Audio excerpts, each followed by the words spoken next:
হ্যাঁ, ঘটনাটা গতকাল রাতে প্রায় ৩টা সাড়ে ৩টার দিকে ঘটেছে। তো এটি একটি বিচ্ছিন্ন ঘটনা বলবো। এটা আমাদের সাধারণ জনগণের সাথে সম্পৃক্ত কোনো ঘটনা না।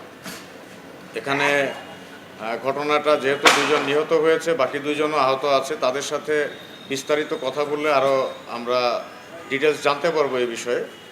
তারা যতটুকু আমরা জানতে পেরেছি, এটা মূলত আধিপত্য বিস্তারকে কেন্দ্র করে দুটি সন্ত্রাসী গ্রুপ বলা যায়, তাদের মধ্যে সংঘর্ষ হয়েছে।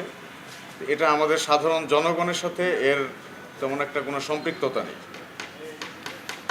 তো আমরা আশা করব যে এই ধরনের সংগঠন যারা তৈরি করছেন এবং অস্ত্রের ব্যবহার করছেন, তাদেরকে এই পথ থেকে সরে আসার জন্য আমরা কঠোর অবস্থানে আছি এবং ধীরে ধীরে আরও কঠোরতা বৃদ্ধি করব।